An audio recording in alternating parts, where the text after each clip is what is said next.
Hello friends, I hope आप अच्छे होंगे। आज अपना ज्योग्राफी का 8वीं सीरीज है। आइए देखते हैं पहला प्रश्न।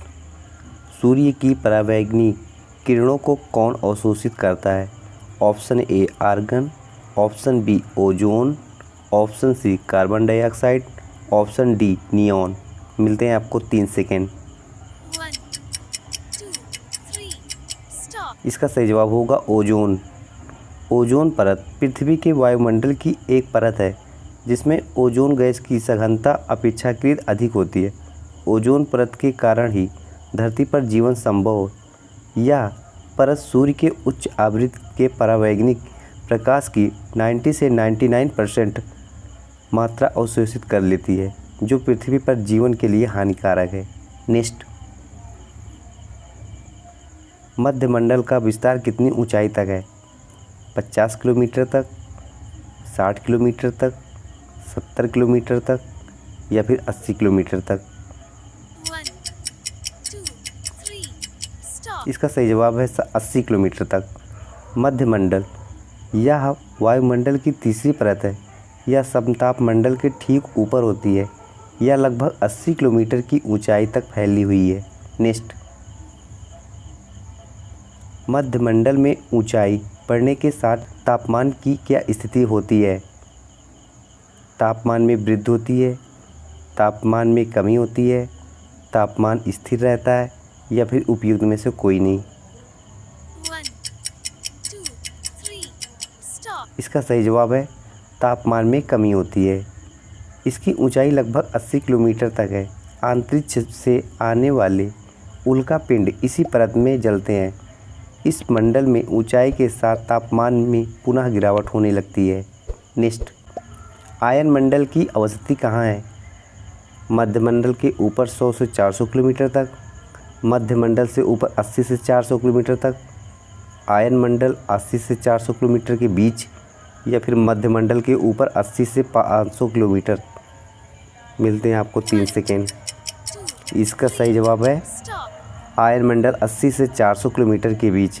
वायुमंडल शस्त्रों में आयन मंडल 80 से 400 किलोमीटर के बीच स्थित है। इसमें विद्युत अवशोषित कण पाए जाते हैं। इन्हें आयन कण कहते हैं। अतः इस वायुमंडल परत को आयन मंडल के रूप में जाना जाता है। नेक्स्ट, आयन मंडल में तापमान की क्या स्थिति होती है? ऊंचाई के साथ तापमान में वृद्धि, ऊंचाई के साथ तापमान में कमी, ऊंचाई के साथ तापमान में पहले वृद्धि फिर कमी या फिर तापमान स्थिर रहता है? इसका सही जवाब है ऊंचाई के साथ तापमान में वृद्धि। इस मंडल में ऊंचाई के साथ ताप में तेजी से वृद्धि होती है। तापमंडल को पुनः 2 उपमंडलों आयन मंडल तथा आयन सीमा मंडल में विभाजित किया गया है। आयन मंडल तापमान का निचला भाग है जिसमें विद्युत अवशोषित कण होते हैं जिन्हें आयन कहते हैं। नेक्स्ट, कौन सा मंडल रेडियो तरंगों को परावर्तित करके पृथ्वी पर वापस भेज देता है? ब्रह्मंडल, आयन मंडल, मध्यमंडल या फिर समतापमंडल? सही जवाब आयन मंडल। आयन मंडल की हवा अनियमित होती है और इसमें आयनीकरण के साथ साथ आयनीकरण की विपरीत क्रिया भी निरंतर होती रहती है। पृथ्वी से प्रेषित रेडियो तरंगें इसी मंडल से प्रवाहित होकर पुनः पृथ्वी पर वापस लौट जाती हैं। नेक्स्ट, अरोरा बोरियालिस तथा अरोरा ऑस्ट्रेलिस से किसका संबंध है? उत्तरी ध्रुव का, दक्षिणी ध्रुव का, भूमध्य रेखा का या फिर ए बी दोनों का? इसका सही जवाब है उत्तरी ध्रुव एवं दक्षिणी ध्रुव दोनों, ए और बी। आयन मंडल में सूर्य से आने वाले विकिरण से आयन उत्तेजित होकर चमकने लगते हैं, जिसे उत्तरी ध्रुव क्षेत्र में अरोरा बोरियालिस तथा दक्षिणी ध्रुवीय क्षेत्र में अरोरा ऑस्ट्रेलिस कहते हैं। नेक्स्ट, वायुमंडल में वायु की क्या स्थिति है? विरल होती जाती है, सघन होती जाती है, पहले विरल बाद में सघन या फिर उपयुक्त सभी? इसका सही जवाब है विरल होती जाती है। ब्रह्मंडल में वायु विरल होती जाती है और धीरे धीरे वह ब्रह्म अंतरिक्ष में विलीन हो जाती है। वायुमंडल का सबसे ऊपरी स्तर वायुमंडल है। नेक्स्ट, वायुमंडल के प्रमुख तत्व कौन से हैं? तापमान, वायुदाब, वायुमंडल की आर्द्रता, उपयुक्त सभी। इसका सही जवाब है उपयुक्त सभी। शुद्ध और शुष्क वायु में nitrogen 78%, oxygen 21%, argon 0.93%, carbon dioxide 0.03% तथा hydrogen, helium, ozone, neon, xenon आदि अल्प मात्रा में उपस्थित गैसें रहती हैं। नम वायुमंडल में जल वाष्प की मात्रा 5% होती है। नेक्स्ट, तापमान मापने की मानक इकाई क्या है? सेल्सियस, कैंडेला, डॉप्सन, उपयुक्त में से कोई नहीं। इसका सही जवाब है सेल्सियस।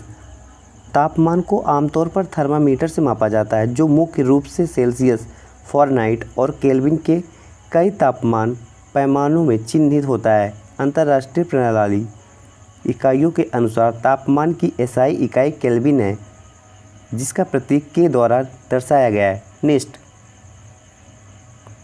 वायुमंडल में दाब तथा घनत्व के घटने पर दर किस पर निर्भर करती है? हवा के घनत्व पर, तापमान पर, जलवाष्प की मात्रा या फिर उपयुक्त सभी। इसका सही जवाब है उपयुक्त सभी। वायुमंडल में दाब तथा घनत्व के घटने की दर हमेशा एक समान नहीं होती रहती।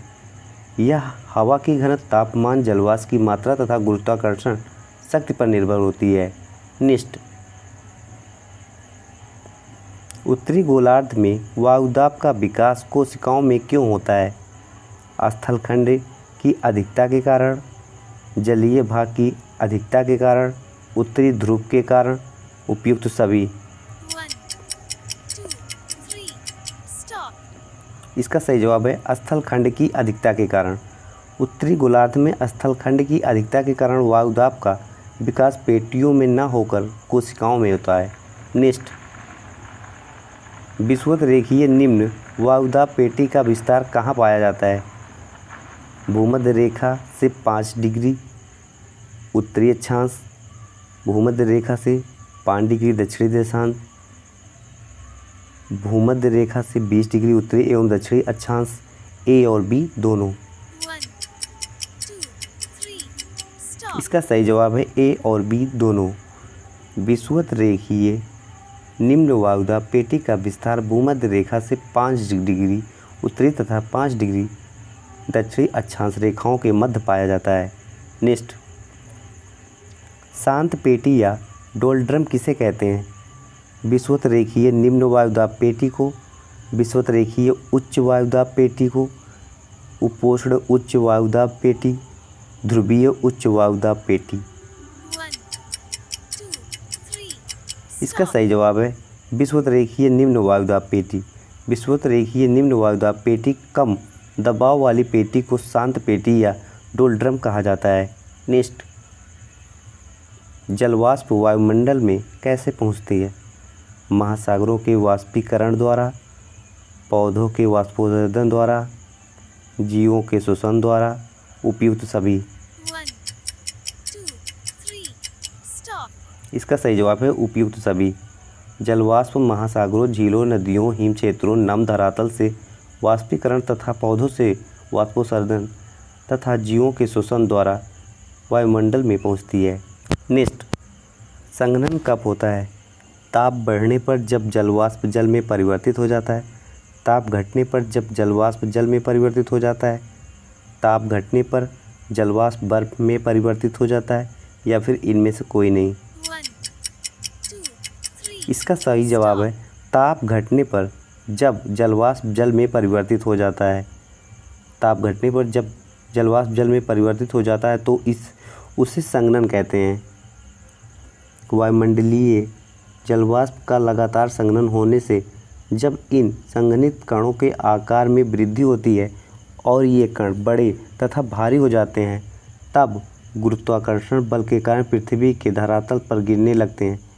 जब ये बूंदों के रूप में धरती पर गिरते हैं तो इन्हें वर्षा कहते हैं, लेकिन जब हिमकणों के रूप में गिरते हैं तो उसे हिमपात कहते हैं। नेक्स्ट, पवन की दिशा और गति किससे प्रभावित होती है? वायुदाब में अंतर, कोरियालिस बल, भूतल से घर्षण, उपयुक्त सभी। इसका सही जवाब है कोरियालिस बल।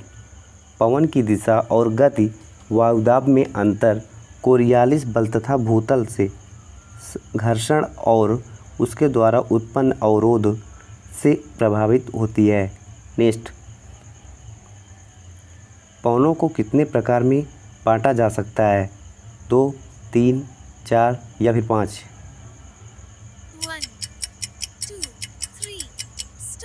इसका सही जवाब है 3। पवनों को 3 प्रकार रूप से बांटा जा सकता है। नेक्स्ट, अस्थायी पवनों को क्या कहा जाता है? प्रचलित पवन, नियतवाही, सनातनी, उपयुक्त सभी। इसका सही जवाब है उपयुक्त सभी। वे पवनें जो महाद्वीपों तथा महासागरों के बृहद क्षेत्र पर वर्षा भर एक निश्चित दिशा में प्रवाहित होती हैं, उन्हें प्रचलित, अस्थायी, सनातनी, नियतवाही, ग्रहीय या भूमंडलीय पवनों के रूप में जाना जाता है। अस्थायी पवनों की उत्पत्ति संपूर्ण ग्लोब के तापक्रम तथा पृथ्वी के घूर्णन से उत्पन्न तथा उच्च निम्न दाब से संबंधित है। नेक्स्ट, अस्थायी पवनों में प्रमुख पवनें कौन हैं? व्यापारिक, ध्रुवीय, पछुआ, उपयुक्त सभी। इसका सही जवाब है उपयुक्त सभी। प्रमुख अस्थायी पवनें निम्नलिखित हैं: व्यापारिक पवन, पछुआ पवन तथा ध्रुवीय पवन। नेक्स्ट, शीतोष्ण कटिबंधीय चक्रवातों की उत्पत्ति कैसे होती है? पछुआ पवनें और व्यापारिक पवनों के टकराने से, व्यापारिक पवनों और स्थानीय पवनों के टकराने से, पछुआ पवनें और ध्रुवीय पवनों के टकराने से, पछुआ पवनें और स्थानीय पवनों के टकराने से।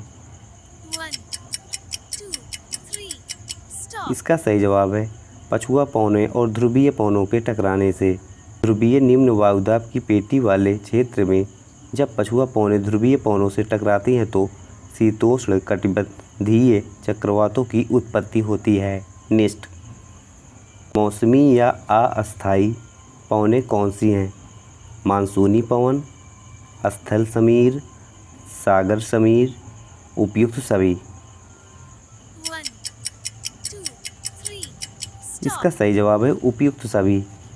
मौसम या समय के परिवर्तन के साथ जिन पवनों की दिशा बिल्कुल उलट जाती है उन्हें सामयिक या मौसमी या अस्थायी पवनें कहते हैं। पवनों के मौसमी या अस्थायी वर्ग में मानसूनी पवन स्थल समीर के सागर समीर को सम्मिलित किया जाता है। नेक्स्ट, शीतोष्ण कटिबंधीय चक्रवात कब आते हैं? उत्तरी गोलार्ध में केवल ग्रीष्म ऋतु में आते हैं, दक्षिणी गोलार्ध में केवल शीत ऋतु में आते हैं, उत्तरी गोलार्ध में केवल शीत ऋतु में आते हैं या फिर दक्षिणी गोलार्ध में केवल ग्रीष्म ऋतु में आते हैं।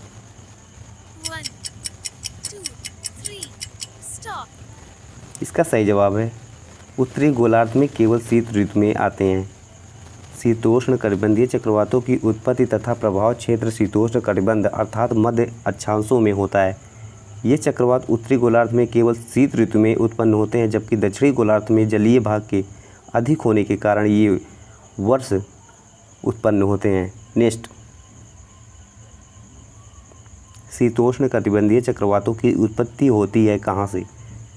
उष्ण कटिबंध में, शीत कटिबंध में, शीतोष्ण कटिबंध में, उपयुक्त सभी में। इसका सही जवाब है शीतोष्ण कटिबंध। शीतोष्ण कटिबंधीय चक्रवातों की उत्पत्ति तथा प्रभाव क्षेत्र शीतोष्ण कटिबंध में होता है। नेक्स्ट, उष्ण कटिबंधीय चक्रवात कहाँ उत्पन्न होते हैं? केवल भूमध्य रेखा और कर्क रेखा के मध्य उत्पन्न, कर्क रेखा और मकर रेखा के मध्य उत्पन्न, केवल भूमध्य रेखा और मकर रेखा के मध्य उत्पन्न, उपयुक्त में से कोई नहीं। इसका सही जवाब है कर्क रेखा और मकर रेखा के मध्य उत्पन्न। कर्क तथा मकर रेखाओं के मध्य उष्णकटिबंध में उत्पन्न तथा विकसित होने वाले चक्रवातों को उष्णकटिबंधीय चक्रवात कहते हैं। आइए आज का टेस्ट देखते हैं। समतापमंडल कितनी ऊंचाई तक स्थित है? आइए आज का मोटिवेशन देख लेते हैं। यदि 4 बातों का पालन किया जाए। नंबर 1, एक महान लक्ष्य बनाया जाए।